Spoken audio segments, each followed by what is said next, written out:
ಸಚಿವ ಸಂಪುಟದಿಂದ ರಾಜಣ್ಣನವರನ್ನು ವಜಾ ಮಾಡಿರುವುದಕ್ಕೆ ಖಂಡಿಸಿ ಮತ್ತೆ ಸಚಿವ ಸಂಪುಟಕ್ಕೆ ಮರು ಸೇರ್ಪಡೆ ಮಾಡುವಂತೆ ಒತ್ತಾಯಿಸಿ ದಿನಾಂಕ 30/8/25ರಂದು ಶನಿವಾರ ಗೌರಿಬಿದನೂರು ಅಂಬೇಡ್ಕರ್ ವೃತ್ತದಿಂದ ಪ್ರಮುಖ ಬೀದಿಗಳಲ್ಲಿ ಮೆರವಣಿಗೆ ನಡೆಸಿ ತಹಸೀಲ್ದಾರ್ ಅವರಿಗೆ ಮನವಿ ಪತ್ರ ಸಲ್ಲಿಸಿದರು.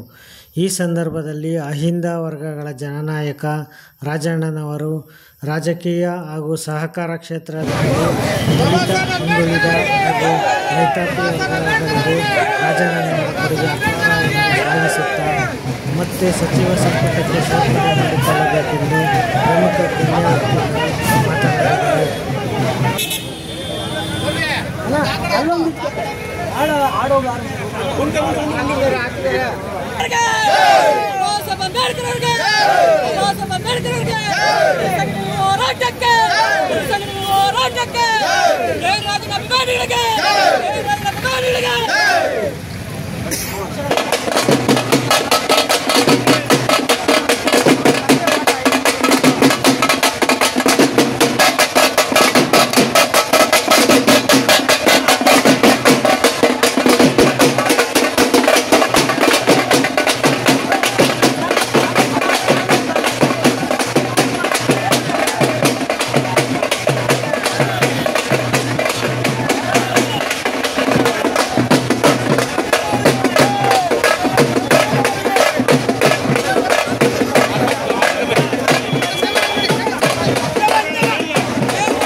ಅವರು ಇದ್ದಿದ್ದು ಇದ್ದಂಗೆ ಮಾತಾಡೋರು.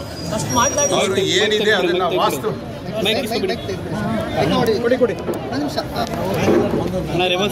ರಾಜಣ್ಣ ಅವರು ಇದ್ದಿದ್ದು ಇದ್ದಂಗೆ ಮಾತಾಡೋರು. ಹಾಗೆ ವಾಸ್ತವ ಏನಿರುತ್ತೆ ಅದನ್ನು ಮಾತಾಡ್ತಾರೆ. ಹಾಗಾಗಿ ಅವರು ಮಾತಾಡಿರೋದ್ರಲ್ಲಿ ಸತ್ಯ ಇದೋ ಅಸತ್ಯ ಇದೋ ಅದು ಹೈಕಮಾಂಡ್ಗೆ ಗೊತ್ತಾಗಬೇಕು.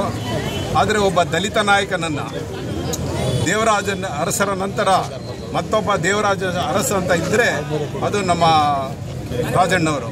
ಅಂಥವ್ರನ್ನ ಇವತ್ತು ಸಂಪುಟದಿಂದ ಕೈ ಬಿಟ್ಟಿರೋದು ಖಂಡಿತವಾದ ವಿಷಾದನೀಯ. ಇದು ಎಲ್ಲ ಅಹಿಂದಗಳ, ಹಿಂದುಳಿದ ವರ್ಗಗಳ ಮತ್ತು ದಲಿತರ ಒಂದು ಸಮುದಾಯಕ್ಕೆ ಮಾಡಿದ ಅವಮಾನ ಆಗಿರುತ್ತೆ. ಹಾಗಾಗಿ ನಾವೆಲ್ಲ ಸೇರಿ ಇವತ್ತಿನ ದಿವಸ ಜಾತಿ ಮತ ಭೇದ ಯಾವುದು ಇದೆ ನೋಡ್ತಾ ಇದ್ದೀರಾ ನೀವು, ಎಲ್ಲ ಜಾತಿಯವರು ಇಲ್ಲಿದ್ದಾರೆ. ಅದರಲ್ಲೂ ಹೆಚ್ಚಾಗಿ ದಲಿತ ಪರ ಸಂಘಟನೆಗಳು ಇವತ್ತಿನ ದಿವಸ ರಾಜಣ್ಣರ ಪರವಾಗಿ ನಿಂತು ಹೋರಾಟವನ್ನು ಮಾಡ್ತಾ ಇದ್ದಾರೆ. ಈಗ ನಾವು ನಿಮ್ಮ ಮುಖಾಂತರ ಸರ್ಕಾರಕ್ಕೆ ನಾವು ನಮ್ಮ ಮನವಿ ಎಂದರೆ ರಾಜಣ್ಣವ್ರನ್ನ ಮತ್ತೆ ಸಂಪುಟಕ್ಕೆ ಸೇರಿಸ್ಕೊಳ್ಬೇಕು.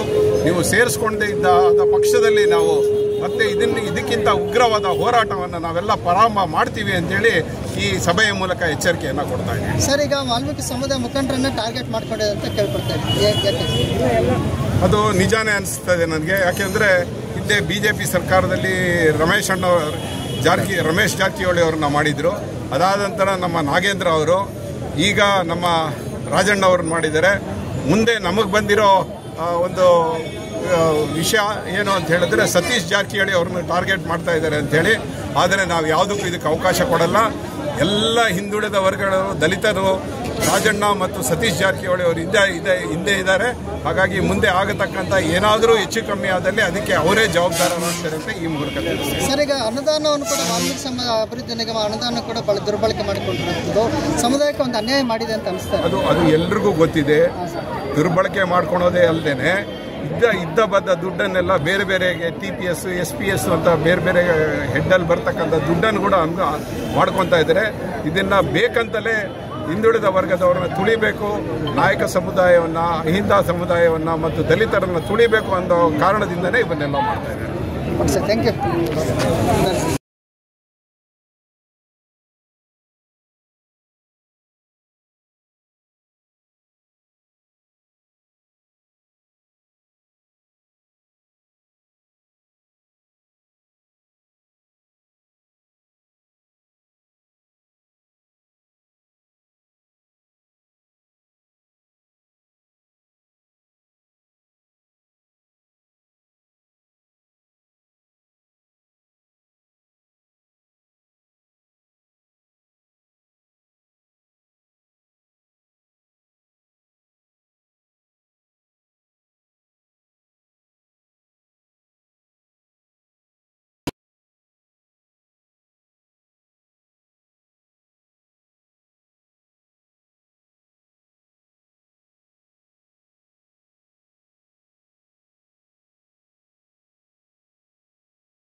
ಮೈಕಲ್ ಮಾತಾಡ್ಸಿ.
ಈಗ ಸನ್ಮಾನ್ಯ ಶ್ರೀ ತಹಸೀಲ್ದಾರ್ ಅವರಿಗೆ ಮನವಿಯನ್ನ ಪ್ರಾರ್ಥನೆಯನ್ನ ವಿನಂತಿ ಮಾಡಿಕೊಡಬೇಕು.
ವಂದೇ ವಾಲ್ಮೀಕಿ ಕೋಕಿಲಂ.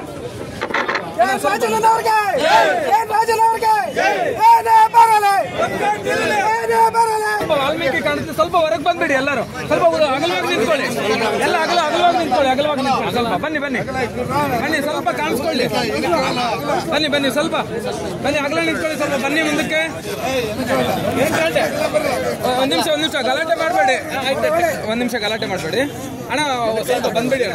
ಇನ್ನು ಸ್ವಲ್ಪ ಸರ್ಕೊಳ್ಳಿ, ಹಿಂದಕ್ಕೆ ಸರ್ಕೊಳ್ಳಿ.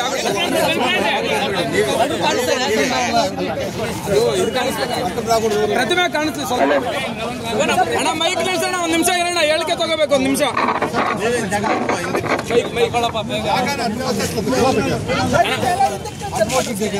ಅಣ್ಣ ರೆಡಿ? ಓಕೆ, ಹಾಗೆ ಒಂದ್ ನಿಮಿಷ ಬಂದು ಒಂದ್ ನಿಮಿಷ.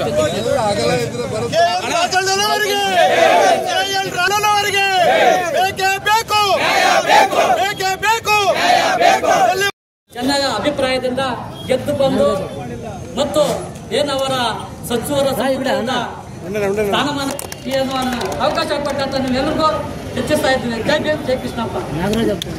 ಅದು ನಮ್ಮ ಒಳ್ಳೆ ಉದ್ದೇಶಕ್ಕೋಸ್ಕರವಾಗಿ ಈಗ ಅದರಲ್ಲಿ ಕಾಂಗ್ರೆಸ್ ಹೈಕಮಾಂಡ್ ಅವರು ಗಮನಿಸಬೇಕು. ಅದು ಅವರ ಏನು ಉದ್ದೇಶಕ್ಕೆ ಒಳ್ಳೇದಕ್ಕೆ ಅವರು ಮಾತಾಡ್ತಾರೆ ಹೊರತು ಯಾವತ್ತೂ ಅವರು ದುರುದ್ದೇಶದಿಂದ ಮಾತಾಡೋದಿಲ್ಲ.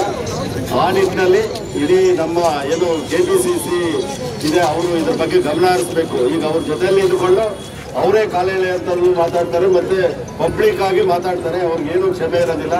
ಆದರೆ ರಾಜಣ್ಣ ಅವರು ಅದನ್ನ ತಿದ್ಕೋಬೇಕು ಅಂತ ಹೇಳಿದಕ್ಕೆ ಅವ್ರಿಗೆ ಅದನ್ನ ರಿವರ್ಸ್ ಆಗಿದೆ, ಅವ್ರನ್ನ ತೆಗೆದಿದ್ದಾರೆ. ಅದು ದುರುದ್ದೇಶ ಇದೆ. ಆ ನಿಟ್ಟಿನಲ್ಲಿ ರಾಜಣ್ಣ ಅವರಿಗೆ ನಾವು ಇವತ್ತೆಲ್ಲ ಬೆಂಬಲವನ್ನು ಸೂಚಿಸಿ ನೀವೆಲ್ಲ ಬಂದಿದ್ದೀರಿ. ನಿಮ್ಮೆಲ್ಲರಿಗೂ ಸಹ ನಾನು ಮತ್ತೊಮ್ಮೆ ಧನ್ಯವಾದಗಳು ನಡೆಸ್ತಾ ನನಗೂ ಸಹ ನಿಮ್ಮಲ್ಲಿ ಒಗ್ಗೂಡಿಸಿ ಇವತ್ತು ಮಾತಾಡೋಕೆ ಅವಕಾಶ ಮಾಡಿಕೊಟ್ಟಿದ್ದೀನಿ. ನಿಮ್ಮೆಲ್ಲರಿಗೂ ಮತ್ತೊಮ್ಮೆ ನಮಸ್ತೆ. ನಾನು ಮಾತು ಮುಗಿಸ್ತೀನಿ. ಸಂಪುಟ ಸೇರಿಸಬೇಕಂತ ಒತ್ತಾಯ ಇವತ್ತು ಮಾಡ್ತಾ ಇದ್ದೀವಿ. ವಿಶೇಷವಾಗಿ ಹೇಳೋದೇನೆಂದರೆ ಇವತ್ತು ಸರ್ಕಾರ ನಡೀತಾ ಇರೋದೇ SC/STಗಳಿಂದ. ಇವತ್ತು ಓಟ್ ಮಾತ್ರ SC/ST ಬೇಕಾಗಿದೆ, ಆದರೆ ಅಧಿಕಾರ ಮಾತ್ರ ಬೇರೆಯವ್ರಿಗೆ ಬೇಕಾಗಿದೆ. ಆ ಥರ ಪರಿಸ್ಥಿತಿ ಇವತ್ತು ರಾಜ್ಯದಲ್ಲಿ ಆಗ್ತಾ ಇದೆ. ನಮ್ಮ ಸಿದ್ದರಾಮಯ್ಯನವರು ಹಿಂದುಳಿದ ವರ್ಗದ ನಾಯಕರು, ಸಮಾಜವಾದ ನಾಯಕರಂತ ಏನು ಇವತ್ತು ಹೆಸರು ಪಡ್ಕೊಂಡಿದ್ದಾರೆ, ಅವ್ರನ್ನೇ ಮುಂದೆ ಇಟ್ಕೊಂಡು ಮೇಲ್ವರ್ಗದವರು ಅವ್ರನ್ನ ಮುಂದೆ ಇಟ್ಕೊಂಡು ಅವರ ಕೈಯಲ್ಲೇನೆ ಇವತ್ತು SC/STಗಳನ್ನ ಮಟ್ಟ ಹಾಕಂತ ಪರಿಸ್ಥಿತಿ ಈ ರಾಜ್ಯದಲ್ಲಿ ಆಗ್ತಾ ಇದೆ. ಆದ್ದರಿಂದ ಮುಂದಿನ ದಿನಗಳಲ್ಲಿ ಇವರೇನಾದರೂ ಎಚ್ಚೆತ್ಕೊಂಡು SC/STಗಳಿಗೆ ಸಮಾನಾಗಿ ಅವಕಾಶ ಕೊಟ್ಟಿಲ್ಲ ಅಂದರೆ, ಯಾಕಂದರೆ ಇವತ್ತು ಕಾಂಗ್ರೆಸ್ ಸರ್ಕಾರನೇ ಇವತ್ತು ನಡೀತಾ ಇರೋದು SC/STಗಳಿಂದ, ಹಿಂದುಳಿದ ವರ್ಗಗಳಿಂದ. ಇವತ್ತು ಮೇಲ್ವರ್ಗದವರು BJP ಇರ್ಬೋದು, JDS ಇರ್ಬೋದು, ಬೇರೆ ಒಂದು ಪಾರ್ಟಿಗಳಲ್ಲಿ ಇವತ್ತು ಕೆಲಸ ಮಾಡ್ತಾ ಇದ್ದಾರೆ. ಆದರೆ ವಿಶೇಷವಾಗಿ ಕಾಂಗ್ರೆಸ್ನ ಇವತ್ತು ಸುಮಾರು 70-80 ವರ್ಷಗಳಿಂದ ಅದನ್ನು ನಡೆಸ್ಕೊಂಡು ಬರ್ತಾ ಇರೋದು ನಮ್ಮ SC/ST ನಾಯಕರೇನೇನೆ. ಎಷ್ಟೆಷ್ಟೇ ಜನಾಂಗನೇ.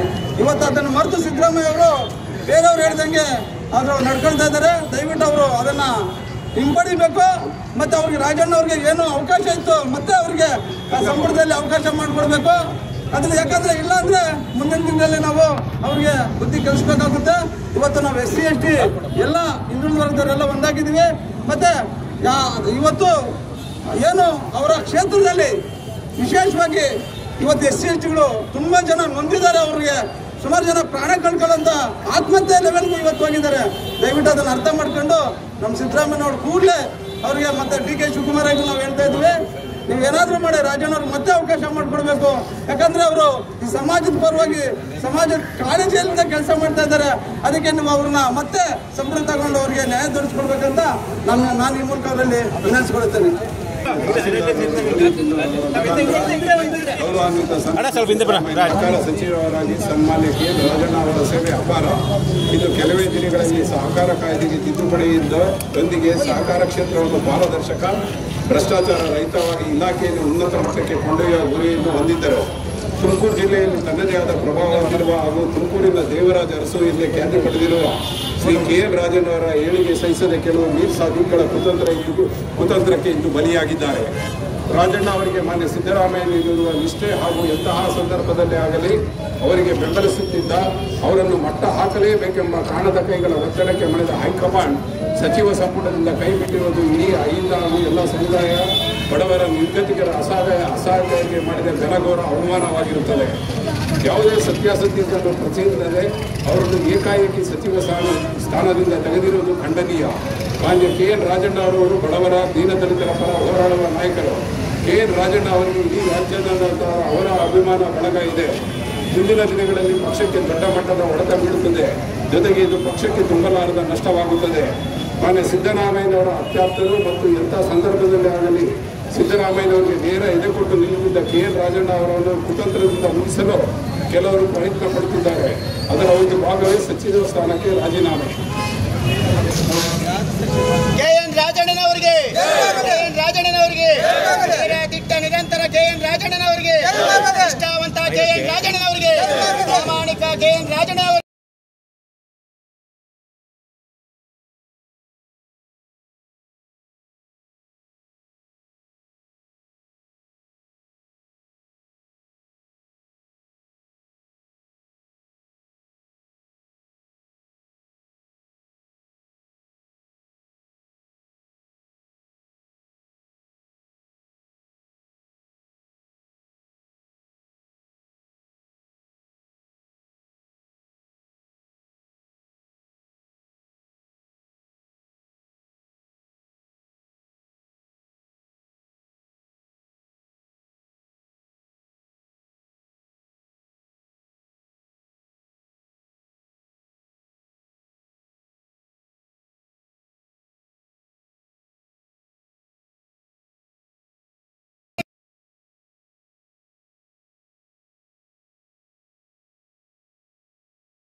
ಇವತ್ತೇನು KN ರಾಜಣ್ಣ ಅವರ ಸಂಪುಟದಿಂದ ಒತ್ತಡಕ್ಕೆ ಮಣಿದು ಅಥವಾ ಅವರ ನಾಯಕತ್ವಕ್ಕೂ ಮಣಿದು ರಾಜೀನಾಮೆ ತಗೊಂಡಿರೋದು ದಲಿತ ವರ್ಗದಲ್ಲಿ ನಮಗೆ ತುಂಬ ನೋವು ಉಂಟು ಮಾಡಿದಂಥ ವಿಚಾರ. ರಾಜಣ್ಣ ಅವರು ನೇರ ನುಡಿ, ದಿಟ್ಟ ನಿರಂತರ ವ್ಯಕ್ತಿ. ಮಾಜಿ ದಿವಂಗತ ಜಾಲಪ್ಪನವರ ರೀತಿ ಮಾತಾಡುವಂಥ ಶೈಲಿ ಅವ್ರದ್ದು ಯಾವುದೇ ರೀತಿಯಲ್ಲಿ ಮನಸ್ಸಲ್ಲಿ ಯಾವುದೇ ಇಟ್ಕೊಳ್ದೆ ನೇರವಾಗಿ ಮಾತಾಡೋದಂಥ ದಿಟ್ಟ ಮಂತ್ರಿಗಳು ಅವರನ್ನು ಕಾಂಗ್ರೆಸ್ ಸರ್ಕಾರ ಸಂಪುಟದಿಂದ ಕೈಬಿಟ್ಟಿರೋದು ಇಡೀ ಮಾನವ ಕುಲಕ್ಕೇನೆ ಅವಮಾನಕರವಾದಂಥ ವಿಚಾರ. ಈ ಒಂದು KL ರಾಜಣ್ಣ ಅವರನ್ನ ಮತ್ತೆ ಸಂಪುಟಕ್ಕೆ ಸೇರಿಸಿಕೊಳ್ಳದೆ ಇದ್ರೆ ಗೌರಿಬಿದನೂರು ತಾಲೂಕಲ್ಲಿ ನಾವೆಲ್ಲ ಇವತ್ತೇನು ಜಾತ್ಯತೀತವಾಗಿ ಸೇರಿದ್ದೀವಿ ಜನ ಎಲ್ಲ ಸೇರಿ ಮತ್ತೆ ಉಗ್ರವಾದ ಹೋರಾಟವನ್ನ ಮಾಡಬೇಕಾಗುತ್ತೆ ಅಂತ ಕಾಂಗ್ರೆಸ್ ಹೈಕಮಾಂಡ್ ಅವರಿಗೆ ಮತ್ತು ಕಾಂಗ್ರೆಸ್ ಏನು ಇವಾಗ ಉಸ್ತುವಾರಿದ್ದಾರೆ ಅವರಿಗೆ ಈ ಗೌರಿಬಿದನೂರು ಮೂಲಕ ನಮ್ಮ ಈ ತಾಲೂಕಿನ ಎಲ್ಲ ಜನತೆ ಪರವಾಗಿ ನಾನು ಎಚ್ಚರಿಕೆಯನ್ನು ಕೊಡುವ ಮುಖಾಂತರ ನಾನು 2 ಮಾತನ್ನು ಮುಗಿಸ್ತಾ ಇದ್ದೀನಿ.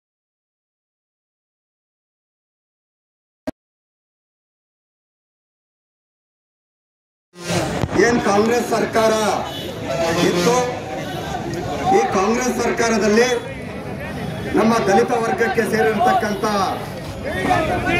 ಕೆಲವೇ ಮಂತ್ರಿಗಳಲ್ಲಿ KN ರಾಜಣ್ಣರವರು ಕೂಡ ಒಬ್ಬರಾಗಿದ್ದಾರೆ. ಅವರನ್ನ ಸಂಪುಟದಿಂದ ರಾಜೀನಾಮೆಯನ್ನು ಪಡ್ಕೊಳ್ಳೋ ರೀತಿಯಲ್ಲಿ ಮಾಡಿ ರಾಜೀನಾಮೆಯನ್ನು ಪಡ್ಕೊಂಡಿರೋದ್ರ ವಿರುದ್ಧವಾಗಿ ನಾವು ಇವತ್ತು ಇಲ್ಲಿ ಎಲ್ಲರೂ ಕೂಡ ಒಂದು ಪ್ರತಿಭಟನೆಯನ್ನು ಈ ತಾಲೂಕಿನಿಂದ ಮಾಡ್ತಾ ಇದ್ದೇವೆ. ಬಂಧುಗಳೇ, ಡಾಕ್ಟರ್ BR ಅಂಬೇಡ್ಕರ್ ಅವರು ಒಂದು ಮಾತನ್ನ ಹೇಳಿದ್ದಾರೆ, ದಲಿತರನ್ನ ಸುಟ್ಟ ಬೆಂಕಿ ದೇಶವನ್ನೇ ಸುಡುತ್ತದೆ ಅಂತ ಹೇಳ್ಬಿಟ್ಟು ಅಂಬೇಡ್ಕರ್ ಅವರು ಹೇಳಿದ್ದಾರೆ. ಹಾಗಾಗಿ ದಲಿತ ವರ್ಗಕ್ಕೆ ಸೇರಿರ್ತಕ್ಕಂಥ KN ರಾಜಣ್ಣರವರನ್ನ ಸಂಪುಟದಿಂದ ತೆಗೆದಾಕಿರ್ತಕ್ಕಂಥದ್ದು ಬಹುಶಃ ಇಡೀ ಕರ್ನಾಟಕದಲ್ಲಿ ಇದು ಮುಂದಿನ ದಿನಗಳಲ್ಲಿ ಬೆಂಕಿಯಾಗಿ ಉರಿಯುತ್ತೆ. ಇದರ ಸಲುವಾಗಿ ಗೌರಿಬಿದನೂರು ತಾಲೂಕಿನಲ್ಲಿ ಬಹುಜನರ ನಾಯಕರಾಗಿರ್ತಕ್ಕಂಥ ಅಶೋಕ್ ಕುಮಾರ್ ಅವರ ನೇತೃತ್ವದಲ್ಲಿ ಇವತ್ತು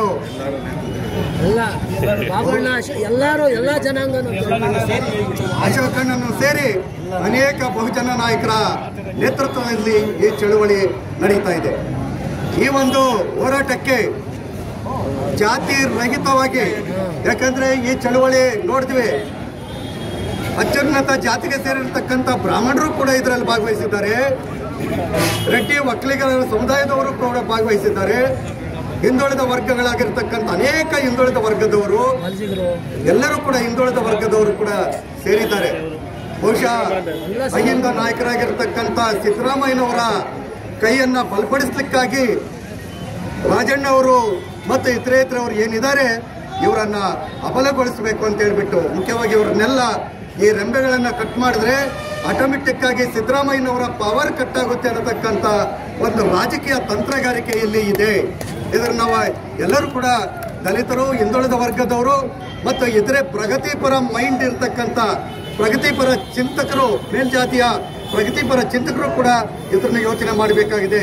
ವಿಶೇಷವಾಗಿ ನಮ್ಮ ಅಲ್ಪಸಂಖ್ಯಾತ ಬಂಧುಗಳನ್ನು ಕೂಡ ಇವತ್ತು ನಾವು ಒಟ್ಟಿಗೆ ಇದ್ದೀವಿ. ಇಂಥ ಒಂದು ಯಾರೇ ಆಗಲಿ ದಲಿತರ ಒಂದು ವಿರುದ್ಧವಾಗಿ ಇಂಥ ಪಿತೂರುಗಳನ್ನು ನಡೆದರೆ ದಲಿತರು ಇನ್ನು ಮುಂದೆ ಸುಮ್ಮನೆ ಇರೋದಿಲ್ಲ ಅಂತ ಒಂದು ಎಚ್ಚರಿಕೆಯನ್ನು ಕೊಡ್ತಾ ಬಹುಬೇಗ ಒಂದು ಪ್ರಗತಿಪರ ಚಿಂತಕರಾಗಿರ್ತಕ್ಕಂಥ ವೈಜ್ಞಾನಿಕ ಮನೋಭಾವನೆ ಉಳ್ಳಂಥ ಮತ್ತು ಪರಿಶಿಷ್ಟ ಜಾತಿ ವರ್ಗಗಳು, ಹಿಂದುಳಿದ ವರ್ಗಗಳ ಸಂವಿಧಾನಬದ್ಧ ಹಕ್ಕುಗಳನ್ನು ರಕ್ಷಣೆ ಮಾಡತಕ್ಕಂಥ ಒಂದು KN ರಾಜಣ್ಣರವರನ್ನ ಇಮಿಡಿಯೇಟ್ ಆಗಿ ನೀವು ಸಂಪುಟಕ್ಕೆ ಸೇರಿಸ್ಕೋಬೇಕಾಗಿದೆ. ಒಂದು ವೇಳೆ ಅವರನ್ನು ಸಂಪುಟಕ್ಕೆ ಸೇರಿಸ್ಕೊಳ್ದೆ ಹೋದ್ರೆ ಮುಂದಿನ ದಿನಗಳಲ್ಲಿ ಕಾಂಗ್ರೆಸ್ಗೆ ಭವಿಷ್ಯ ಇಲ್ಲ ಅಂತ ಹೇಳ್ಬಿಟ್ಟು ಈ ಸಂದರ್ಭದಲ್ಲಿ ಹೇಳ್ತೇನೆ. ಕಾಂಗ್ರೆಸ್ ಉಳಿಬೇಕಾದ್ರೆ ರಾಜಣ್ಣವರನ್ನ ನೀವು ಸಂಪುಟಕ್ಕೆ ಸೇರಿಸ್ಕೋಬೇಕಂತ ಹೇಳ್ಬಿಟ್ಟು ಈ ಒಂದು ಪ್ರತಿಭಟನಾ ಮೆರವಣಿಗೆಯಲ್ಲಿ ತಮ್ಮೆಲ್ಲರ ಪರವಾಗಿ ನಾನು ಈ ಸಿದ್ದರಾಮಯ್ಯನವರಿಗೆ ಮತ್ತು ಕಾಂಗ್ರೆಸ್ನ ಹೈಕಮಾಂಡ್ಗೆ ನಾವು ಈ ಮೂಲಕ ಒತ್ತಡವನ್ನು ಹೇಳ್ತಾ ಇದ್ದೇವೆ. ಈ ಸಂದರ್ಭದಲ್ಲಿ ಮಾತಾಡೋಕ್ಕೆ ಅವಕಾಶ ಕೊಟ್ಟಂತ ನಿಮ್ಮೆಲ್ಲರಿಗೂ ಕೂಡ ನನ್ನ ಕ್ರಾಂತಿಕಾರಿ ನಮಸ್ಕಾರಗಳು. ಜೈ ಭೀಮ್.